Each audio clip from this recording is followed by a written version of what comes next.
Hey Mike, how are you today? Great, Luca. How you doing today? I'm doing great. Thank you for being here. Everyone, I want to introduce Mike Fulton. Mike is the CIO of Vernovis. He was a chief cloud architect at P&G. He worked with the Open Group. Mike, it's a pleasure to have you here today. Would you want to take a minute to say something about yourself? Sure. I've been a long fan of Mega and really appreciate the chance to come in and talk to your conference today. I spent about 20 years at Procter and Gamble, where I was, as Luca mentioned, the chief cloud architect, but also the chief shared services architect. I also owned Mega as a platform internally, and provided that out to the rest of the organization, and also did a lot of EA training and capability building. After I left Procter and Gamble, I went into the consulting world and worked with organizations to set strategies and enterprise architecture plans, and also build out enterprise architecture practices. In a span of about 2 years, I trained over 500 people worldwide and worked with 13 different companies on their strategies and architectures. After leaving that world, I moved on to innovation and ran technology innovation team at Nationwide Insurance. And from there, went to become a chief innovation officer at a high-tech cloud company called Expedient. So really shifting gears a little bit from architecture and innovation, but bringing that architectural thinking into everything I do. And now As you're a you mentioned, CIO at Vernovis. today I'm the CIO of Vernovis. I also run a business unit for the organization. So really business leadership role. But I find enterprise architecture thinking and perspective still very valuable in my role as business leader and CIO today. It seems like you had the dream career of an architect, going from architecture for years all the way to a CIO. Absolutely. And if that wasn't enough, I also teach digital topics at The Ohio State University. And so most architects could become great teachers as well. So I have a chance to do that too. I guess that explains your thousands of followers on LinkedIn. Let's kick it off, Mike. First question I would have for you now, as a CIO, what would be your main expectations from your architects? Great question. So obviously I come from a little bit of a different perspective from most CIOs. Not a lot of CIOs have an architecture background like Mhm. I do. But I actually think it's a really great training ground for a CIO role. My expectation of my enterprise architect is to be out in front of me on what's out there in the landscape. I Mhm. want my architect to understand what's happening in the business. I want my architect to understand what's happening in the technology landscape. And I want them bringing those things back to me and advising me on how to bring that into the organization. I want them to help influence the strategies that I'm going to set for the organization, along with my partners at the executive level. And I also want my architect to really lead the transformation of my strategy into a plan for execution. So So they've got a lot of that first part is really strategy and innovation with emerging technologies, right? absolutely, yes. Okay. It's also a little bit of digital transformation, Hmm. right? So for me, when I teach at Ohio State and I talk about digital transformation, I say that digital transformation is the application of technology and data to transforming a company's business model and customer experience, right? And so you can look at that externally facing, but you can also apply those same concepts internally as well, where you view the IT organization as its own business and the other parts of the organization as your customers, right? So you can have internal and external digital transformation and still hold true to that definition. So if And I I think hear you well, oh, sorry, please continue. I was just gonna say, I think enterprise architects have a really key role in both sides of that digital transformation coin. So if I hear you well, there's the innovation piece, emerging technologies, um, building the digital strategy. Now I have a couple of questions to rebound on those topics. Sure. The first thing, when you talk about innovation, architects are not the experts of each domain, right? They're not the experts of HR, the experts of sales, the experts in services. So how do you want them to drive innovation while not being the experts? And second subpart of that question, do you expect architects to be pure innovators and really drive technology innovation, or more of a governance hat where they say what technologies can or cannot be used in the organization? Is it more governance or more innovation for you? So let me start with the first part of that question, right? So I do expect that my architects have background and experience and have built up a level of expertise over time. But one of the things that I think is really, really important in the enterprise architecture role is that they go very broad across the organization. They understand, and it's not just an inch deep, but it's a foot deep, right? They don't have to go all the way down. They don't have to be experts on every topic, but they have to be much more knowledgeable than the typical person about all of the different pieces of the organization and what's going on. And they have to be able to make connections, right? They see something happening over here. They need to be able to connect the dots to a business need over here, or an opportunity to gain synergies from working together across the organization. Same expectation in the external landscape. I expect them to be scanning the landscape, understanding what's happening in emerging technologies, understanding the new what's possibles that are created by emerging technologies. They don't have to understand how large language models work and what it means to create a transformer and how generative AI is actually built. They don't have to understand all that. They don't have to understand the details of a blockchain, but they do need to understand the new what's possibles. What are the things these emerging technologies are going to enable us to do that we've never been able to do before? So now, if we stay there for a second, what would be your methodology or your approach to bringing such a technology? You mentioned blockchain, you mentioned generative AI. How would you bring, as an architect this time, those technologies to an organization? Is there a best practice to do it?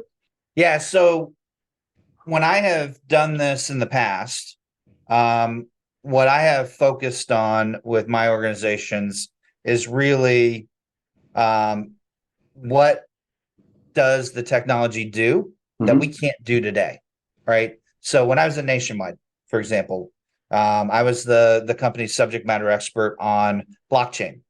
And when we were exploring blockchain, we had to understand all of the different what's possibles. Blockchain was doing things that we couldn't do today. Blockchain enabled us to have a distributed conversation that cuts across organizations in a way that the existing technologies typically couldn't do, right? So I had to understand what that meant, but then I also had to be able to apply that to my organization, right? So I had to know, what is the business architecture of my organization? What are the business processes that we have? What are the capabilities where we're not delivering what we need to deliver, where we have a business need? And can blockchain help me in those spaces? Right? So what you did, if just to make sure I understand it well, you map your business capabilities, your processes, and then you run interviews with the process owners to see where blockchain could fit best. Is that the way you did it? Not really. So the interviews weren't about where blockchain can fit best. The interviews were really about, help me really understand and break down the need. What's driving the need? What's the specific outcome that you're looking for, right? And then it was my job and the job of the architects that I worked with to match the need to the new technology capability and put those two things together. The architects were the connectors. They were the people that saw those connections and brought those connections forward. Now, what we would also often do, right, is we would start the discussion. We would be inspired by those new what's possibles that the technology would create. But then we would also make sure that we're not beholden to the technology, right? So I'll give you another example there. I think about applying generative AI to my organization today? Well, I look at my business processes across the organization. I see lots of potential places where generative AI could deliver real significant value for my business. But when I look across my business process, what I also see is opportunities for automation, opportunities for integration that don't require the heavy lifting or the additional capability of generative AI. It's a different technology, but they can drive real business outcomes, real business impact for my organization. So I'm going down the process. I'm driving the transformation inspired by generative AI, but I'm not going to be beholden to it. I'm not going to only apply generative AI. I'm going to use all the tools in my technology toolbox to deliver the business outcome I'm looking for. And that's the uniqueness of architecture to me. The architect has the broad perspective to be able to see those things in a way that most parts of the organization can't, because IT tends to be fairly siloed in a lot of ways. But see, that drives another question.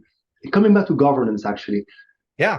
Today, we're in the world of SaaS. So if I go to my sales team or my marketing team, they're going to say, oh, I like this piece of software. I'm going to buy it. Here's the credit card number, or can I just buy this software? Right. And in that case, no architect came and said, oh, I recommend you should go with this or that technology. It's really the business saying, I need this to be more productive. In that sense, do you see the architect as being more of a governance body to say, oh, okay, you can do that, you can use it or not? Or, when do you need to be, or do architects need to be the innovator proposing and designing the recommendations, and where do they need to say, yeah, okay, go with this technology, that's fine? Yeah, I think that's a great question. And it comes back to that skill set of the architect that we were talking about earlier, that ability to go a foot deep broadly across the organization is valuable on the innovation side of the coin, but it's also incredibly valuable on the governance side of the coin. And that's why I think architects have to play a critical role in both. In the governance space, that person that pulled out their credit card and swiped it and bought this one piece of software that they thought was really amazing doesn't have the perspective, doesn't have the broad view of the organization to understand that 6 months ago, we bought the exact same piece of software for $20 cheaper, and it does everything plus what you just did, right? The architect sees that, and the architect can step in and play that governance role to say, no, we really don't want to go down this path because we've already made a choice over here. And that choice is either better or it's good enough, right? Sometimes it doesn't have to be better than the choice this person wants to make. Sometimes it's good enough because the area that we're trying to impact isn't necessarily an area where being the best is going to be differentiating for our company. I think that's one piece where, as enterprise architects, we have to bring it back to our business architecture, right? As we're making these innovation decisions, these governance decisions, we need to be led by our business architecture and our understanding of the different capabilities we have in our organization. And are those capabilities market differentiating for us as a company, right? If it's market differentiating for us as a company, best of breed may be critically important for us, and it may drive significant business outcomes for us, right? If it's not an area that's market differentiating, if it's a supporting organization, we'll use HR as an example. In most organizations, HR is a supporting function, right? Do I need to have the best of breed HR software? Probably not. It's not going to impact my customer experience. So it's better for you. It's better for you to do 75% of the job with an existing platform than 100% with a new tool that you have to bring in, validate, test, security, etc. Exactly. But the other thing that's critically important here, right? At the end of the day, to me, it's not the business process that typically is the most important. It's the data, right? And how is data flowing through my organization? Because the data is the input into the business process. The data is the outcome, the output of my business process. And so understanding where my data resides and how my data flows is also critically important. I'll So use IT as an example real quick, right? And we think about the data. What's the data we need in IT? Well, it's the information we have in our EA tool about our enterprise architecture landscape. What are the applications that we have? What are the business capabilities we have? We want that data to be able to flow through everything that we do within the IT organization. We want everybody to be on the same page. We want everybody working off the same sheet of music. If I have one application portfolio in my enterprise architecture tool, and I have a completely different application portfolio in my ITSM tool, and those things don't match up, then I got a problem, right? And so to me, having integration, having sometimes a single platform where the data can be used in multiple different use cases, I think is critically important. The other thing I would say about a single platform sort of situation is that the more ways that you can use the data, the more the organization will care about keeping the data up to date, right?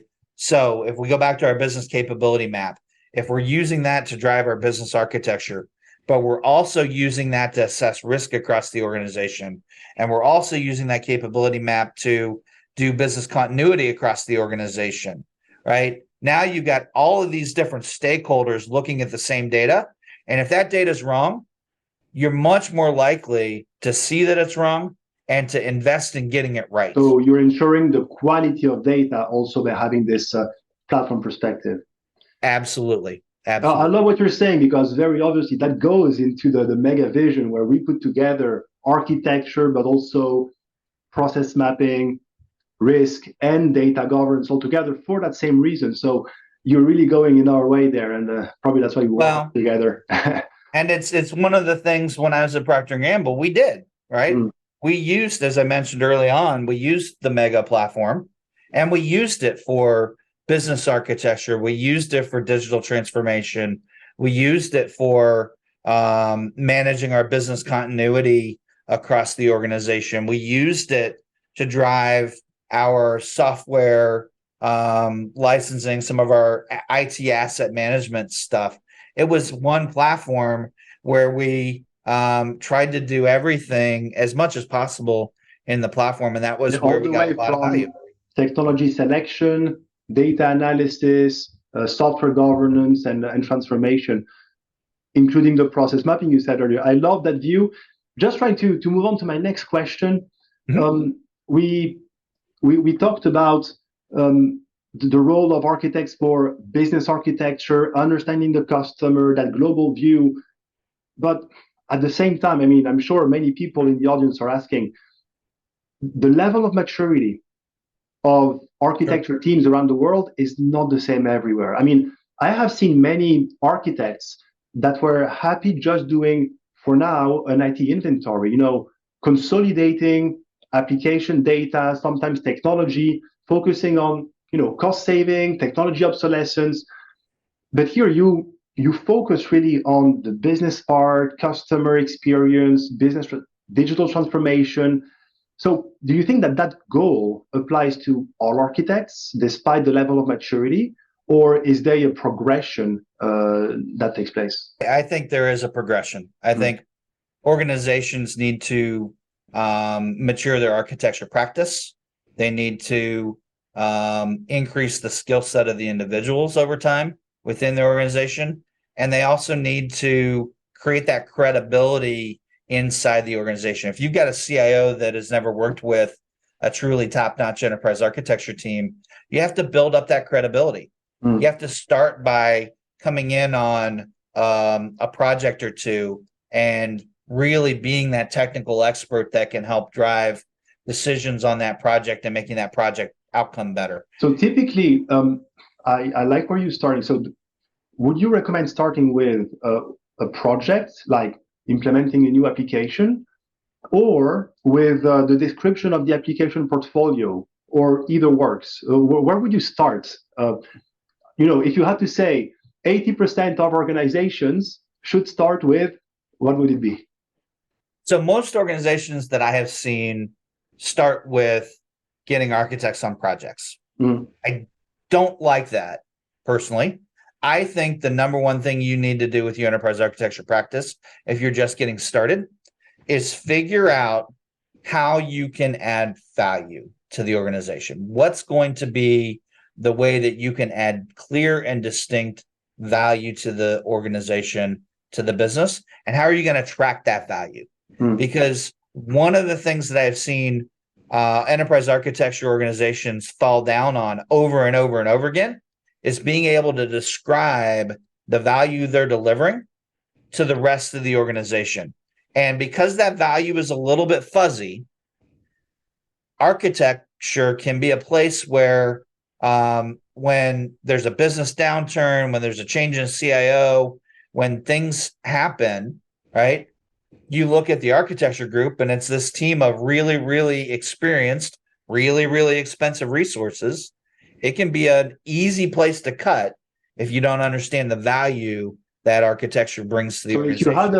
If you had a recommendation to give to the newest architects in the field, what would be the 2 or 3 typical value points where they should start focusing on to show value to the CIO? I think the easiest place to add value to the CIO quickly is application portfolio management. Mm-hmm. It's proactive, it's tangible, and it's realizable. And so for me, when you're going to try to make this shift from reactive, working on projects, to proactive, that's the place I recommend organizations start, is application portfolio management. Save some costs, consolidate the application portfolio, and then you would get into what would be the next step? Would you go into capability mapping, process mapping for digital transformation? I think there is so much you can do with a business capability map. If your organization doesn't have one, that would be my next place to go to look for real strategic value, is business capability mapping. That's great. Mike, I think we're almost at the end of our time. I would like to continue. There's so much I would like to ask, but I think we should leave the stage to the next speaker. I appreciate the time, and I look forward to the rest of the conference. It's going to be fun. Thank you very much. Bye, Mike. Bye.